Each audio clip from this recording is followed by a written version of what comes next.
sienten que por el bautismo y los dones del Espíritu que han recibido están investidos del rol sacerdotal, profético y real, no lo dicen en esa palabra porque no la saben, a plena semejanza e identificación con Cristo, que es sacerdote, profeta y rey.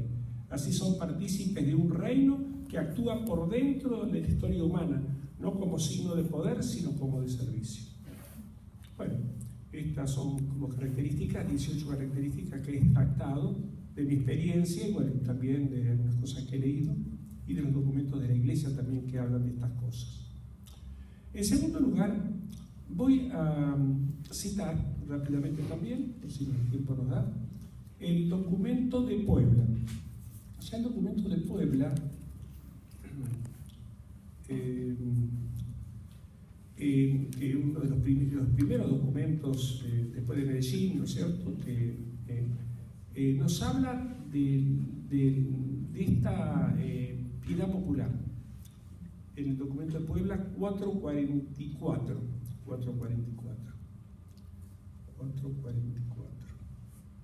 Dice así: la religión del pueblo, ya habla Puebla así,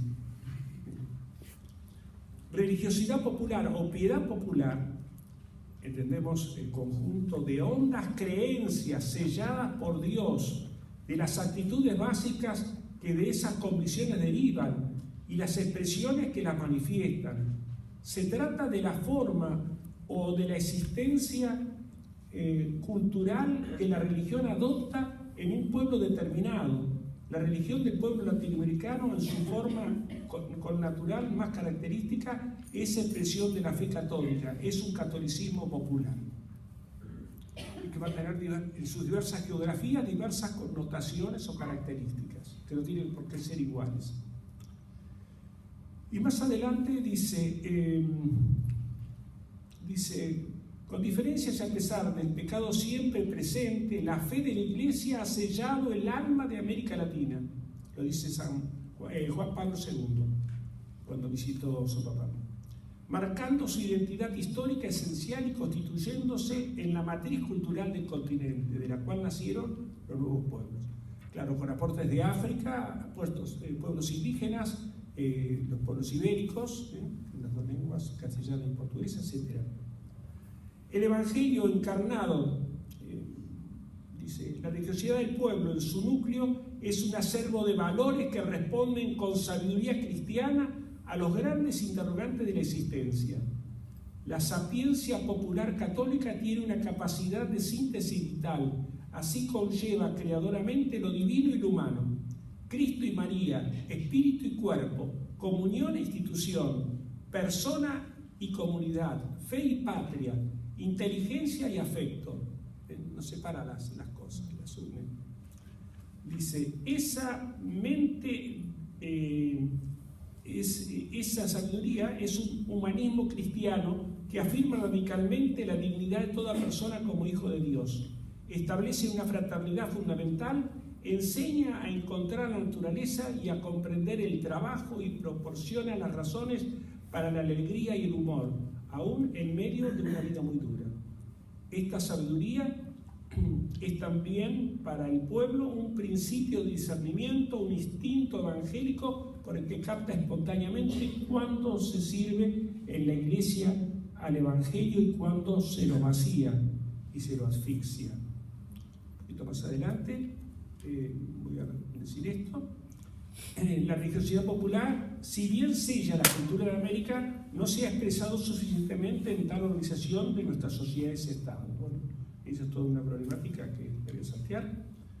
Y bueno, describe acá en el número 454 del documento de Puebla, dice, como elementos positivos de la piedad popular se pueden señalar la presencia trinitaria que se percibe en devociones y en iconografías, el sentido de la providencia de Dios Padre, Cristo, celebrado en su misterio de encarnación, Navidad, el niño, en su crucifixión, en la Eucaristía y en la devoción al Sagrado Corazón. Amor a María, ella y sus misterios pertenecen a la identidad propia de estos pueblos y caracterizan su piedad popular. Venerada como Madre Inmaculada de Dios y de los hombres, como reina de nuestros diversos distintos países, con diversas denominaciones como las tenemos, no solamente por países, sino también en las provincias. Esto nos invita a valorar todo esto.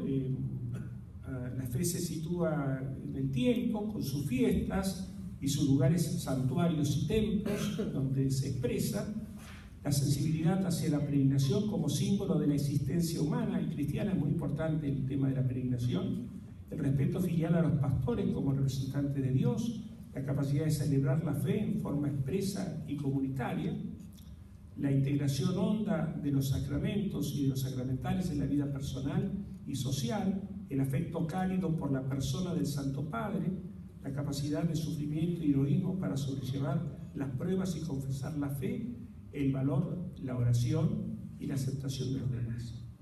Tiene aspectos también negativos y a veces se mezclan con algunas creencias laterales. Estoy hablando de la piedad popular católica, la reconocida por la Iglesia, pero es necesario saberlos: superstición a veces, magia, fatalismo, idolatría del poder, fetichismo y ritualismo.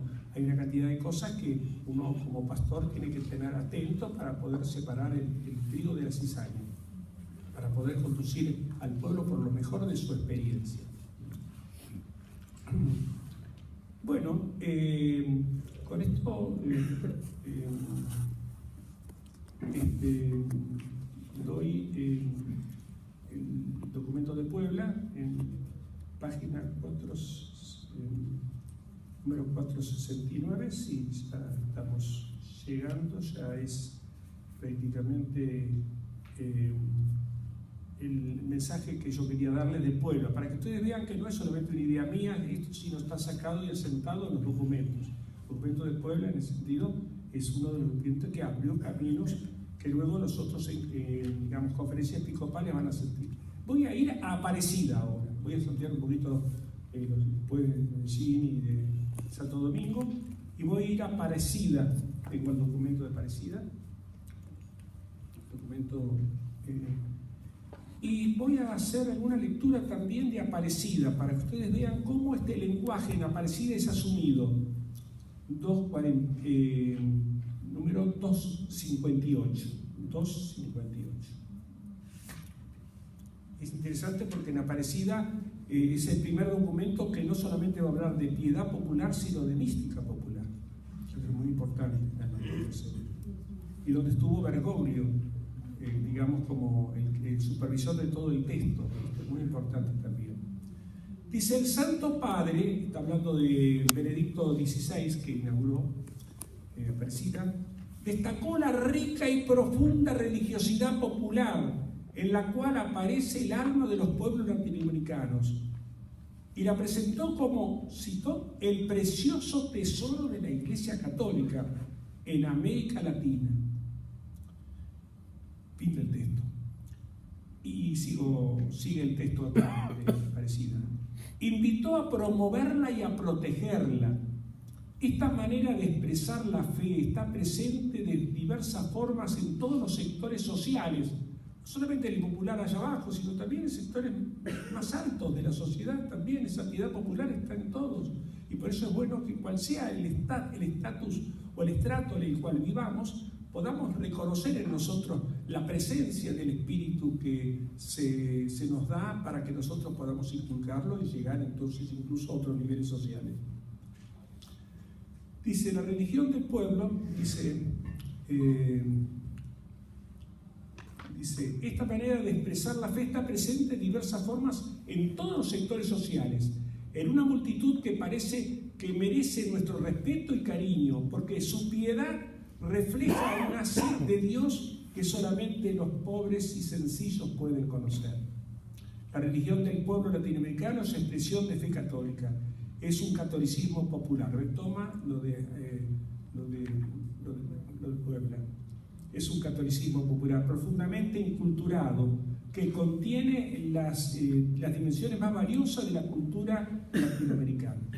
Y ahora las caracteriza. Ahora entra en una caracterización que es interesante, porque va a hablar de espiritualidad. Por primera vez se habla de espiritualidad popular.